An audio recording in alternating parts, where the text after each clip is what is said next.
It's exciting. No, you're good. I just called the game. You're good. Two more. We short a couple people, or? That's all right. As they come, I'll just start chatting a little bit, and then we'll. Please feel free to ask some questions. There's a lot to be able to go over. But first, you need to know that I actually played professionally. I played in the NFL and the CFL. And somebody would look at me and they say, well, you must have been a wide receiver or a defensive back. I was a linebacker. Wow. That was 50 pounds ago. I played for the Buffalo Bills at 245 pounds. And Wow. I played in Canada. I was 225. I'm 195 right now. Okay, so We're not going to mess with you. Not that it matters. I just want you to know a little bit about the background. I actually coached for. This is my 28th year in the CFL. Wow. And I've been the head coach of the Edmonton Eskimos, and I've been the head coach of the Calgary Stampeders. And so I did quite a bit of coaching. And so it's rather unique coming into the legal office, because there's nobody in the world that has come from sport to be the director of officiating. Because it almost seems like a little bit of a conflict. And not really, because I guess I was nice to the officials, so they thought maybe there could be a help here. Now, anybody read Leadership by Rudolph Giuliani? No. It's a really interesting book. He was a mayor of New York City. And so what happened was, he turned the city around, he and Walt Disney, because all of a sudden they cleaned up New York City. I lived in New Jersey I was born and raised in New Jersey, and people would come to visit and say, we'd want to go to New York City, and we'd say, no way. We ain't going there, because it's not a nice place to be. Well, it did get cleaned up considerably, and he had a lot to do with it. But Walt Disney was willing to put enough money back into it that they were able to clean up. And what he did is he had command centers. And so what happened, he was writing a book, and then all of a sudden the Twin Towers got hit. And he set up a command center. The command center was probably one of the best things that ever happened, because all of a sudden they were able to get help, get relief, get information out. So the command center is from New York City and the former mayor. The NFL has a command center, but their command center is set up similar to this, except they have 10 different stations of this unit. So that way they can bring in, it was for security purposes that they set up the command center in the NFL. So if anything happens security-wise, they had one central location to get all the information from. Now, what they also do at their command center is they do evaluations. Now, what we have done, and so now it might get a little technical, and if it does, just you can just marvel at the technology that we have here. This is the 5th year now, but for the first 3 years, we have, when the coach wants to say that there was something that was wrong out on the field, he throws a challenge flag. And so when he throws a flag down, the man who's in charge of the game, the referee, the one with the black hat on, so he's the referee, and there's 6 other guys with him. He'll then go to the coach and say, okay, coach, what do you want to challenge? And he'll say, okay, I want to challenge this aspect of the play. Well, we had a television set that he went and looked at the CFL venue. Now, the television set was this big. It was not high definition, and his nose was about this close to it. And he had to start looking at the plays to make a decision whether it should be overturned or not overturned. Barbaric and a little bit tough to do. We then took that away from him, that he doesn't have to do that anymore. We now do it. We never have any games that where there's 2 games going on at the same time. There could be a little bit of an overlap, but we have a plan for that. What we have is the way to watch football, okay, or sport. Anybody watch the World Cup? Yeah. If the World Cup had this, even here in Toronto, we could have saved them a lot of grief. We really could. Because what we do is we have a 42-inch monitor, high-definition monitor, as well as a monitor that we have someone sitting here that the game is being played. Now, it's actually real time. But if you were in Toronto, if you're in the Rogers Center, there's a 5-second delay from the Rogers Center till you actually see it.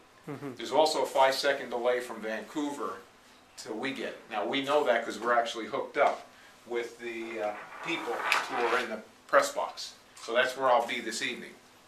I'll be in the press box. So now, as the plays go, It's being played here. The command operator sits here. As soon as the play is done, he presses play and he watches the play a second time in high definition.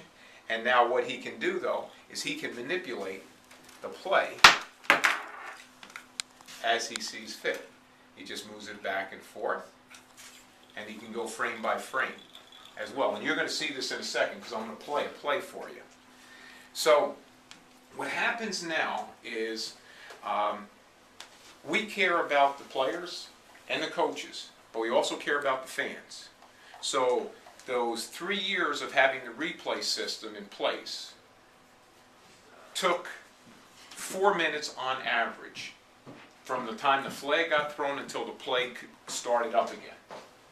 With the command center doing it this way, we knocked a minute off. So every time there was a challenge flag, it only took us 3 minutes. Huge. It's a huge benefit. Everybody was so happy about it because they said, oh, isn't this great for the fans? I said, I don't really care about the fans. In one respect, because I care about the flow of the game and the players and the officials. I'm saying, this is great for the players and for the coaches and to get the game moving. But again, we still try to package it. You got to understand, right? We're still trying to package it within 3 hours. Okay? So now, the moment that a coach has a challenge, so we capture every bit of the game as it's being played, and it's captured on this screen. This is touchscreen technology. So play 159 was challenged by the Saskatchewan Roughriders. So right now, okay, this is the play that TSN showed us. They stopped it. They are challenging whether it's a catch and a touchdown or not a touchdown. Now what happens on this is it has to break the plane. The plane is the very front of the goal line. Now, it really happened so quickly, you couldn't tell on that replay. So the operator would say, give me the next one. Now, okay, here we go. Now we have this. This is not conclusive yet because the one thing that we don't have is we know that he has caught the ball now. This is the plane that has to be broken. Now, we can add all the pieces together. We're saying we have a catch and we have a touchdown.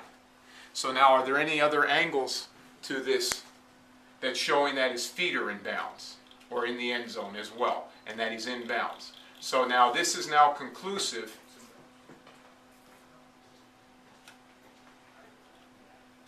Telling us that it's a touchdown.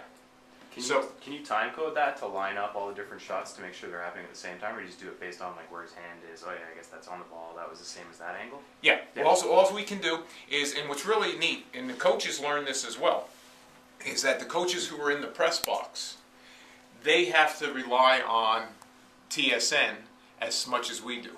And so then they give us the clips. We can also, with high definition, we can enhance it. We can look it on up, because then if you're looking to see if it's a catch, see if the ball hit the ground or not, but we have the opportunity in which to play it back and forth. So you can see that we don't lose anything as we're moving it, which is really nice. And I'm so spoiled having this. When I watch it at home on my high definition, I say, I gotta spend another $50,000 and get this technology in my house.